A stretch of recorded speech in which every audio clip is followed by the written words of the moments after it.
బులెటిన్లో breaking news చూస్తున్నాం. ఖమ్మంలో ఇసుక అక్రమ రవాణా చేస్తున్న బోయపాటి వాసును అరెస్ట్ అయ్యారు. బోయపాటి వాసును 2 టౌన్ పోలీసులు అదుపులోకి తీసుకున్నారు. ఇక బోయపాటి వాసు మాజీ మంత్రి పువ్వాడ అనుచరుడిగా గుర్తించారు. ఖమ్మంలో పువ్వాడ అజయ్ కుమార్ అండ చూసుకుని బోయపాటి వాసు ఇసుక దందాకు పాల్పడుతున్నాడన్నారు.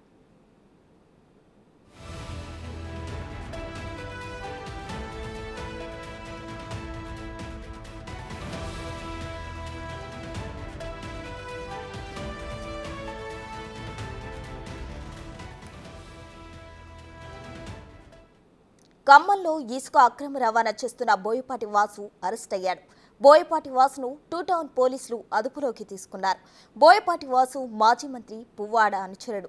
ఖమ్మంలో పువ్వాడ అజయ్ కుమార్ అండ చూసుకుని బోయపాటి వాసు ఇసుక దందాకు పాల్పడుతున్నాడు.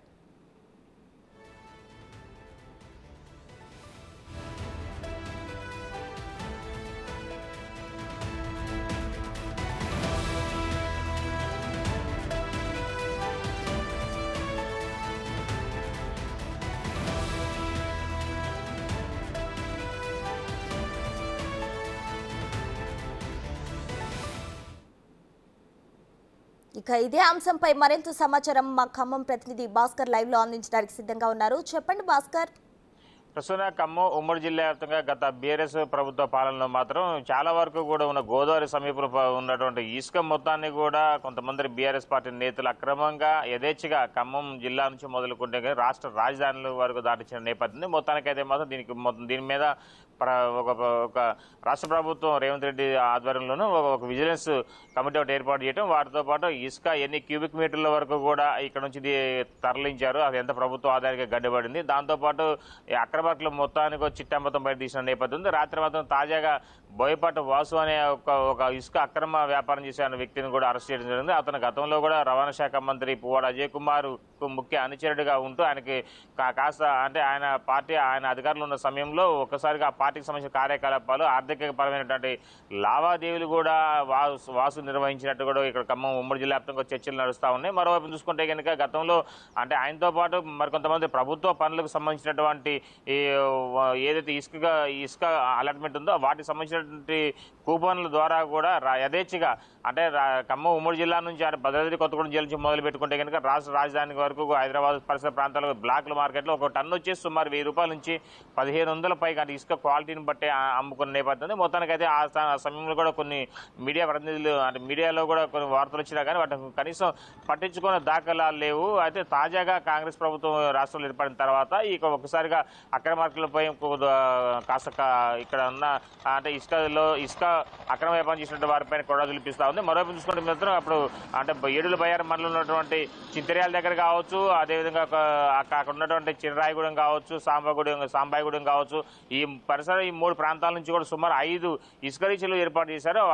కేవలం వాళ్ళకి గిరిజనులకే వాళ్ళకి కేటాయించాలి. గిరిజనులకు సంబంధించినటువంటి ఆ యొక్క సొసైటీల దగ్గర నుంచి వాళ్ళే అంటే గోదావరి నదిలో నుంచి మొదలుకుంటే కనుక అక్కడ నుంచి పరిసర అంటే ఒడ్డు చేసేంత వరకు కూడా కేవలం మాన్యువల్ గానే చేయాల్సి ఉండగా అవన్నిటిని నిబంధనలు తొంగలో దొక్కేసి టోటల్గా యథేచ్ఛగా అంటే జేసీబీల సహాయంతో ఒక ప్రత్యేకంగా ఎక్కడైతే ఇసుక ర్యాంపులు ప్రభుత్వ అధికారులు అలర్ట్ చేశారో ఆ ప్రాంతం వరకు కూడా లారీలు పోయే విధంగా ఒక రూట్ ఏర్పాటు చేసుకుంటారు. అక్కడ నుంచి కూడా కొన్ని క్యూబిక్ మీటర్ల వరకు కూడా అంటే అధికారులు చూపెట్టిన కన్నా అదనంగా 1-3 ఇంతల పైగా అక్కడ ఉన్నటువంటి ఇసుక ర్యాంపులను మరలా అంటే ఆయనకి ప్రభుత్వ నిబంధనలకు పాతరేసి యథేచ్ఛగా ఇతర ప్రాంతాలకు వెళ్ళేసి అక్కడ నుంచి కూడా అంటే ఇసుకను భారీ ఎత్తున తరలించిన నేపథ్యం ఉంది. మొత్తానికైతే మాత్రం ప్రభుత్వ ఖజానాకు మాత్రం కోట్లాది రూపాయలు పర్ డే వచ్చేసి కోట్లాది రూపాయలు పైగా అంటే నష్టం వాటిల్లింది. ఆ సమయంలో ప్రభుత్వ అధికారుల దృష్టి తీసుకెళ్ళినా కానీ కేవలం బీఆర్ఎస్ పార్టీ పాలనలో యథేచ్ఛగా కేటీఆర్ కావచ్చు, ఒకవైపున ఉన్నటువంటి రవాణా శాఖ మంత్రి పువ్వాడ అజయ్ కుమార్ కావచ్చు, వీళ్ళ కనుసంధంలోనే ఈ యొక్క ఇసుక మాఫియా జరిగిందనేది కూడా ఇక ఖమ్మం ఉమ్మడి జిల్లా వ్యాప్తంగా సర్వత్రా విమర్శలు నిలబడుతున్నాయి. మొత్తానికైతే మనం దీనికి సంబంధించినటువంటి రిపోర్ట్ ఇప్పటికే తాజాగా తయారైంది. అప్పట్లో ఉన్నటువంటి టీఎస్ఎంఐడిసి అధికారుల పాత్ర కూడా మెండుగా ఉందని చెప్పి కూడా ఇక్కడ చర్చలు ఉన్నాయి. మరోవైపు చూసుకుంటే కనుక ప్రభుత్వ పథకాల పేరు మీద ఎక్కడైతే అభివృద్ధి పనులు జరుగుతున్నాయో వాటికి కేటాయించినటువంటి ఉన్నటువంటి ఇసుక కూపన్లు సైతం కూడా బ్లాక్ మార్కెట్లో యథేచ్ఛగా అమ్మారు. మరోవైపు చూసుకుంటే కనుక టీఎస్ఎంఐడిసి తరఫు నుంచి ఒక స్లాట్ ఉంటుంది. ఆ స్లాట్ కేవలం ఒక టన్నుకు వచ్చేసి 300 నుంచి 500 పైగా వెచ్చించే అంటే వాటికి ధర వెచ్చించారు గవర్నమెంట్. ఆ సమయంలో దానికి కూడా బ్లాక్ మార్కెట్ కేవలం 2-3 సెకండ్లు మాత్రమే, అంటే ఒక 5 నిమిషాల లోపే వాటిని ఆ స్లాట్ దొరికే విధంగా, మిగతా వారికి దొరకని విధంగా సామాన్యుడికి మాత్రం అందుబాటులో లేకుండా చేశారు. ప్రసూన, భాస్కర్ చెప్పండి, ప్రస్తుత సర్కారు ఇసుక దందాకు సంబంధించి ఎటువంటి చర్యలు తీసుకునే అవకాశాలు ఉన్నాయి? గత ప్రభుత్వంలో జరిగిన అవకతవకలపై ఇప్పటికే రేవంత్ రెడ్డి సర్కారు కీలక నిర్ణయాలు తీసుకుని ఉక్కుపాదం మోపుతున్నట్లు మనం చూస్తున్నాం. ఈ నేపథ్యంలో ఇసుక దందాకు సంబంధించి ఎటువంటి చర్యలు తీసుకునే అవకాశాలు ఉన్నాయి? ప్రస్తుతం ఇప్పటికే వాస్తవం చూసుకుంటే కనుక అంటే అక్రమార్కు సంబంధించిన ఒకవైపున మిషన్ భగీరథ పేరు మీద జరిగినటువంటి అవినీతి, అంటే అదే ప్రాజెక్టు సంబంధించినటువంటి ఎక్కడైతే గ్రౌండ్ లెవెల్లో పైప్ లైన్లు వేయాలి, లేకుంటే కొన్ని చట్టాలు కట్టే అంటే కొన్ని కల్వర్ట్లు కట్టాల్సిన దగ్గర, తర్వాత సీతారామ ప్రాజెక్టు సంబంధించినటువంటి విషయం కావచ్చు, అక్కడి నుంచి కూడా వాటి పనులకు, తర్వాత బిల్డింగ్ రోడ్లకు, వీటి అన్నిటికి కూడా డ్రైనేజ్ సంబంధించిన వాటికి కూడా అంటే ఖమ్మం ఉమ్మడి జిల్లా వ్యాప్తంగా కొన్ని కోట్లాది రూపాయల నిధులు అంటే వర్క్లు మంజూరైన, దాంతో పాటుగా ఈ ఇసుక పేరు మీద కూడా చాలా వరకు కూడా కోట్లాది రూపాయల నిధులు మంజూరు చేశారు గత ప్రభుత్వం. అయితే ఆ ప్రభుత్వం వాటి మీద ఎక్కడ దుర్వినియోగం జరిగింది, ఎక్కడ ఎలాంటి జరిగింది, ఇసుక సంబంధించినటువంటి ఎన్ని క్యూబిక్ మీటర్లు, ఎన్ని సొసైటీలు ఉన్నాయి, ఆ సొసైటీలకి ఎన్ని క్యూబిక్ మీటర్లు ఇచ్చారు, అదేవిధంగా దానికి సంబంధించినటువంటి సభ్యులు ఎంతమంది ఉన్నారు, అది వాళ్ళు గిరిజన్సా లేకుంటే నాన్ గిరిజన్సా అనే దాని మీద కూడా పూర్తిగా ఎంక్వైరీ చేసిన తర్వాతనే ఇక్కడ ఉన్నటువంటి అంటే రవాణా శాఖ మంత్రి, మాజీ రవాణా శాఖ మంత్రి పువ్వాడ అజయ్ కుమార్ కన్సర్న్లో ఉన్నటువంటి బోయపాటి వాసు అనే వ్యక్తి దీంట్లో ప్రధాన పాత్ర ఉంది. దీంట్లో వాస్తవం చెప్పాలంటే మాత్రం టీఎస్ఐఎంఐడిసి నుంచి ఖమ్మం ఉమ్మడి జిల్లా అధికారిగా ఉన్నటువంటి అప్పుడున్న అధికారితో పాటుగా రాష్ట్రంలో ఉన్న అంటే రాష్ట్ర రాజధానిలో ఉన్నటువంటి ఏదైతే టీఎస్ఎంఐడిసి మెయిన్ ప్రధాన కార్యాలయం ఉందో ఆ కార్యాలయానికి సంబంధించినటువంటి డీడీ కావచ్చు, ఆ జేడీఏ కూడా వాళ్ళందరికీ కూడా ముడుపులు ముట్టినట్టు కూడా బహిరంగంగా ఆరోపణలే ఉన్నాయి ఉమ్మడి జిల్లా వ్యాప్తంగా. దాంతోపాటు చూసుకుంటే కనుక ఇప్పటికే ఈ యొక్క అంటే ఈ ఇసుక సంబంధించిన దందా చూసుకుంటే కనుక ఉక్కుపాదం మోపుతుంది రేవంత్ సర్కార్కి చెప్పుకోవచ్చు. అయితే దానికి సంబంధించి చూస్తే కనుక అంటే 2015 నుంచి కూడా ఇసుక దందా యథేచ్ఛగా కొనసాగింది. ఈ ఇసుక దందాకు సంబంధించినటువంటి అంటే ఎన్ని సొసైటీలు ఏర్పాటు చేశారు, ఎంత అసలు అంటే ఏ ప్రాంతం ఐడెంటిఫై చేశారు, వాటిని ఎన్నిసార్లు వాళ్ళని రెన్యువల్ చేశారు, ఎంతమంది సొసైటీ సభ్యులకు ఇచ్చారు, అసలు వాళ్ళకి ఇవ్వాల్సిన కారణం ఏంటి, వాళ్ళు నిజంగా ఒరిజినల్ గిరిజన్సేనా లేకపోతే వాళ్ళ వెనక ఎవరైనా ప్రభుత్వ పాత్రలు సంబంధించినటువంటి ఎవరైనా నేతలు ఉన్నారా అనే దాని మీద కూడా కుశలంగా తీశారు. మొత్తానికి తీసిన తర్వాత ఫస్ట్ వికెట్గా బోయపాటి వాసుని అరెస్ట్ చేయడం కూడా జరిగింది. మరో కొంతమంది స్థానికంగా ఉన్నటువంటి అక్కడ మనుగురు పరిసర ప్రాంతంలో ఉన్నటువంటి అసూరాపేట అశ్వాపురం మండల పరిధిలో ఉన్నటువంటి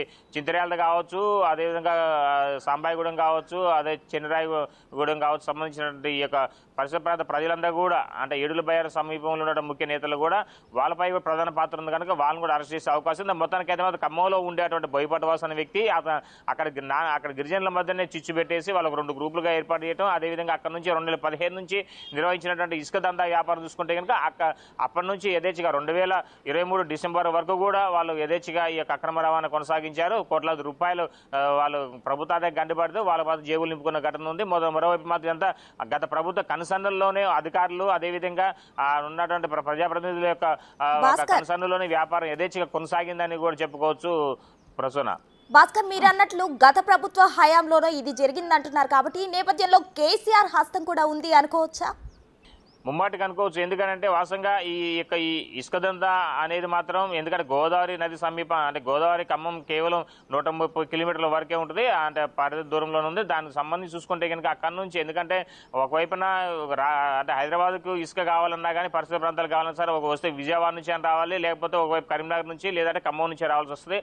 అయితే ఆంధ్ర నుంచి వచ్చే పరిస్థితి లేదు కనుక ఒకవైపు వస్తే మాత్రం కరీంనగర్ నుంచి అది సరిపోవటం లేదు కాబట్టి ఖమ్మం నుంచి యథేచ్ఛగా భద్రాచలం దగ్గర ఉన్నటువంటి ఏదైతే చింతరేల ర్యాంపులు కావచ్చు, అది సాంబాయిగూడెం కావచ్చు, చెన్నరాయగూడెం సంబంధించినది కావచ్చు, అంటే ఈ పరిసర ప్రాంతాలకు సంబంధించిన ఏరియాల నుంచే యథేచ్ఛగా ఇసుక తరలించే సమయంలో అంటే ఒక లారీ 2 లారీలు కాదు, రోజుకి 100 కొద్ది లారీలు పోయేది. ఆ లారీలలో కూడా యథేచ్ఛగా అంటే అన్ని చెక్ పోస్టులు వాస్తవం చెప్పాలంటే మాత్రం అటు ఒకవైపున బురంగపాడు చెక్ పోస్ట్ ఉంది, కొత్తగూడెం చెక్ పోస్ట్ ఉంది, ఖమ్మం చెక్ పోస్టుతో పాటు సూర్యాపేట అదేవిధంగా టోల్ ప్లాజాలు ఉన్నాయి.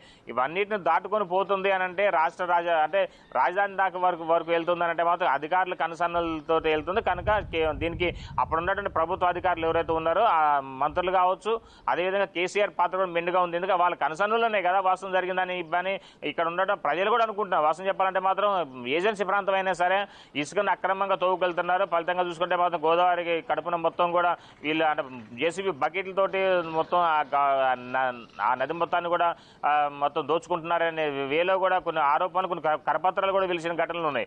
మొత్తానికైతే మాత్రం ఇది ప్రభుత్వ పెద్దలు తెలియకుండా అయితే మాత్రం ఇంత భారీ ఎత్తున పెద్ద స్కామ్ జరిగి ఉండే అవకాశం అయితే లేదు ప్రస్తుతం. మొత్తానికైతే మాత్రం ఇప్పుడు ఈ యొక్క ఫస్ట్ వికెట్ పడింది. దీంతో పాటుగా ఈ స్కామ్ లో మాజీ మంత్రి పువ్వాడ అజయ్ కుమార్ పాత్ర కూడా ఉంటుంది అనేది కూడా అందరూ కూడా రాత్రి నుంచి కూడా చర్చగా అంటే ఇక్కడ ఖమ్మం నగరంలో మాత్రం పెద్ద చర్చ నడుస్తుందని చెప్పుకోవచ్చు. మరోవైపు చూసుకున్న కేటీఆర్ పాత్ర కూడా ప్రధానంగా ఉంటుందని చెప్పని అంటున్నారు. ఎందుకంటే కేటీఆర్ అను పువ్వాడ అజయ్ కుమార్ అనే వ్యక్తి క్లాస్మేట్స్ లెక్క, అదేవిధంగా చాలా క్లోజ్ ఫ్రెండ్స్ లెక్క ఇక్కడ స్నేహభావంతో మెలిగేదాన్ని రాష్ట్ర వ్యాప్తంగా అందరికీ తెలిసిన విషయమే. దాంతోపాటు కనుక ఆయన కనసన్నులో ఆయన ఆదేశించిండు ఇతను ఇక్కడ నుంచి వ్యాపారం మొదలుపెట్టిన అనేది కూడా ప్రధానంగా వినపడని చెప్పుకోవచ్చు ప్రసూన. అంటే ఇప్పటికే బోయపాటి వాసును అరెస్ట్ చేసినట్లు తెలుస్తుంది. ఇంకా ఎవరినైనా అరెస్ట్ చేసే అవకాశాలు ఉన్నాయంటారా?